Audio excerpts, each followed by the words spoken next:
when you're not in the clutches of the devil will do anything to try and bring you back to his playground, which is fear. Fear is his playground. And when you're above emotions like fear or anger or apathy or essentially anything, just low vibration depression. When you're above that and you're in like courage, faith, just positive emotion, joy, contentment as well, especially contentment and faith. When you're there, they will throw things at you to try and bring you back down. And once you react to what the devil's thrown at you, whatever situation has arisen, then you're done for. You're letting the devil reinforce that emotion in your life. An example I can give is for myself, right? So this week, right, or last week, I've been having quite so many strange experiences. Like at the time when it happened, in the moment, it didn't seem that strange. But then after telling my friends, I was kind of like, even one of my friends said, "How did you not go insane after that?" And then I thought about it, I was like, yo, like, this is actually crazy. And even when stressful situations arise, that's one way as well that the devil tries to play with your energy and bring you into a negative state. Literally on Sunday, I was going to church. I have to travel from where I live to Manchester, which is an hour away by train. And right off the bat in the morning, the train I wanted to buy, because I have a rail card in it, so some of the trains are very cheap.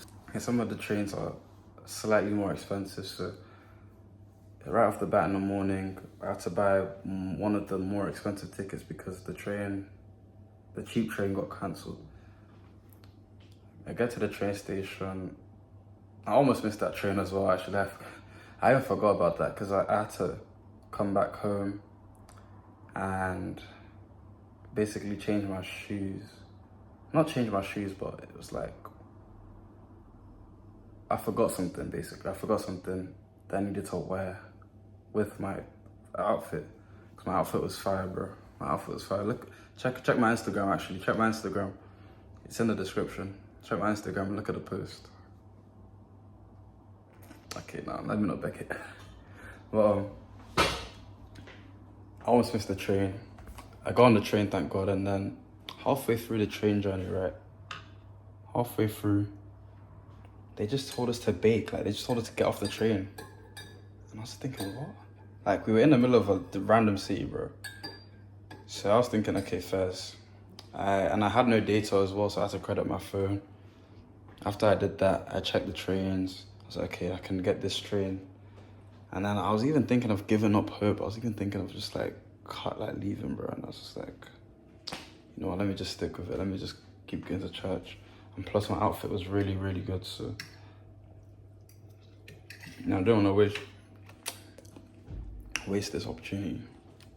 So I got on the train and I just hear, oh, this train is going back to Chester. That's where I live. Like I was basically on the wrong train, so I got off quickly. I asked the train conductor when the train to Manchester's coming, and then she was like, oh, in this train station there's no trains going to Manchester, you have to go to the other train station. I said, what?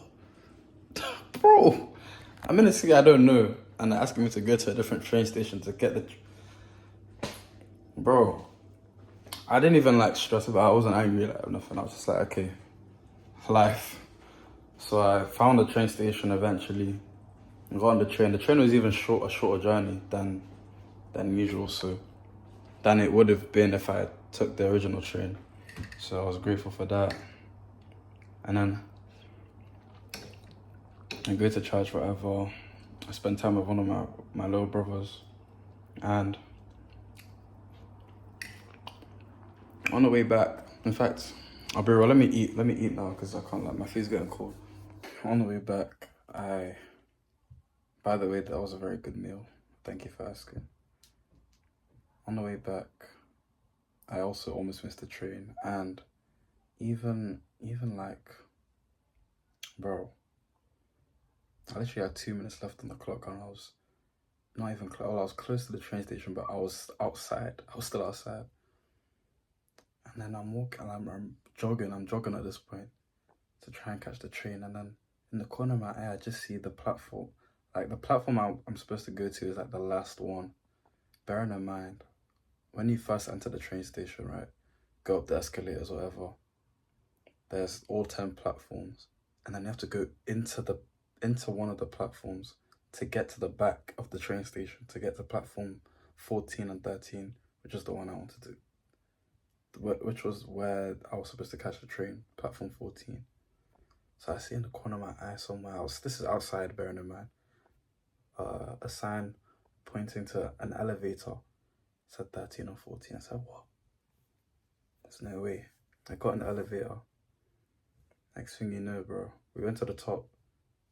Platform 14 was right in front of my eyes. 2 minutes to spare, bro. I even had to just walk there at that point, bro. Like, thank God, thank God. But bro, imagine if I allowed that to stress me out and become negative and just like, you know, if I reacted to it instead of kind of responding to it, or just like approaching it with a mind of, oh, everything will be fine in the end. If I let that affect my day, who knows how long I would have been holding on to that negative feeling. Because people hold on to negative feelings for years. And if you allow negative emotions, because when you react to it, you're solidifying that emotion, or that you're solidifying that negative or positive emotion, yeah. By reacting to it, it's like you're showing, this is me, like I live for this, like this emotion. Because emotion is literally what charges all thoughts.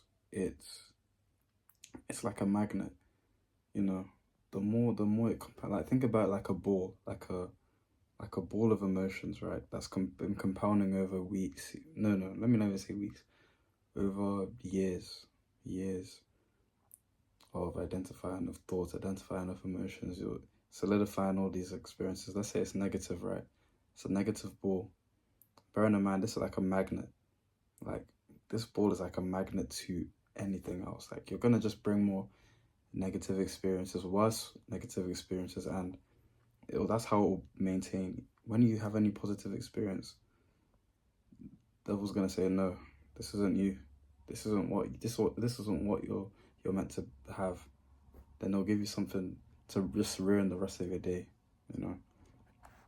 And then it'll be like, oh, I knew I was unlucky. I knew I've been, you know, it'll put you in that state, right? So I have to consciously make an effort to be positive, right? Consciously make that effort little by little. It's gonna be hard. You're gonna have to deal with all the big waves of shame or big waves of anger first, right? But then once you deal with that big wave, once you let that go, then anytime it comes back, it'll be like a tiny thing you can just be looking at, like, oh, okay, that's interesting. And then you come to a state of neutrality by observing it. You'll be neutral if you're observing it in the first place. So once you feel that feeling, just let it feel, like, just let it stay, let it just, you know, don't judge it, don't try and do anything to it until it dissipates, and then you're neutral and you're looking at it like, wow, I'm experiencing anger right now. Once you're in a neutral state, you can literally choose to pick the other side of that emotion. You can literally choose to look at it more positively, or just choose to stay neutral, if you will. But me personally, I would literally just look at it more positively. I'll think, no, like for example, some the situation happened as well that day, literally that day as well, um, with a couple of friends, and it left me in a position where I could essentially cut off these people or just avoid these people. Think to the point like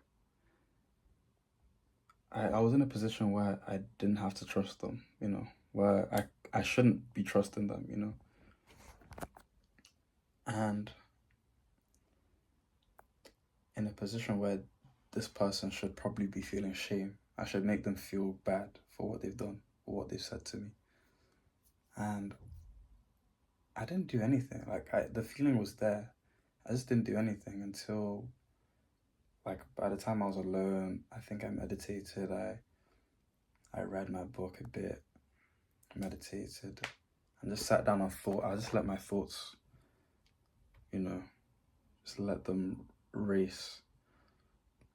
Although like I wasn't like entertaining any thoughts that were going through my mind because I knew I was in a negative state of feeling. So anything coming to my mind was it's not me.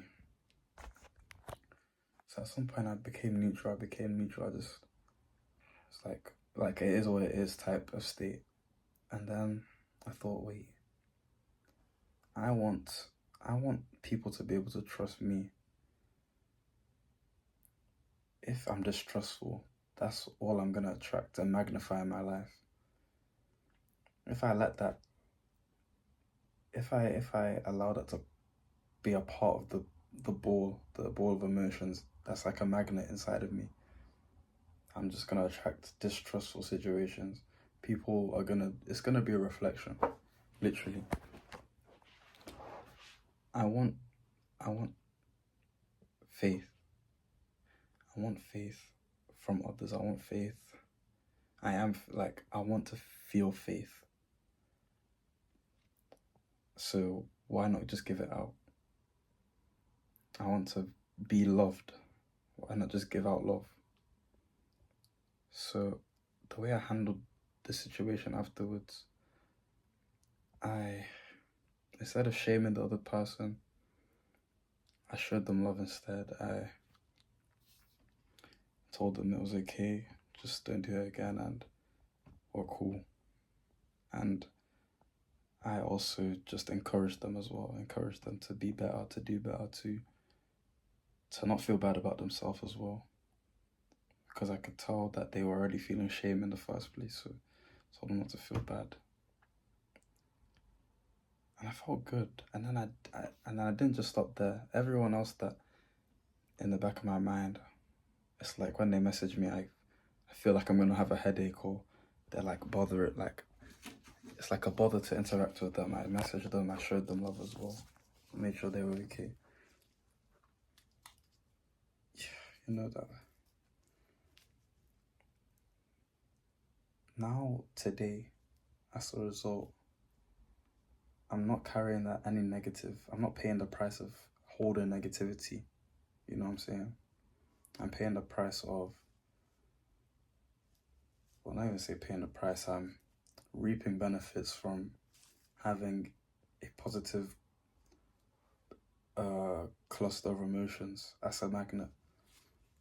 I'm attracting positive experiences, talking to new people, talking to people, you know, leaving impacts on people, like just making people feel good about themselves, feeling good about yourself from others. I love like everybody, bro. Like honestly, I love everyone. And it feels like everyone loves me. It just feels like everything is an equal exchange. Let me just say that. I don't want to sound arrogant or anything like that. I don't want to go on a tangent. So, but what is really important is the emotions you're allowing to solidify in your life.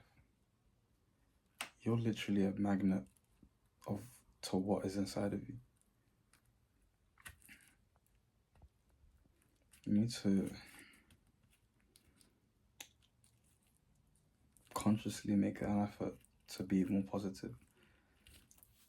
it's not easy.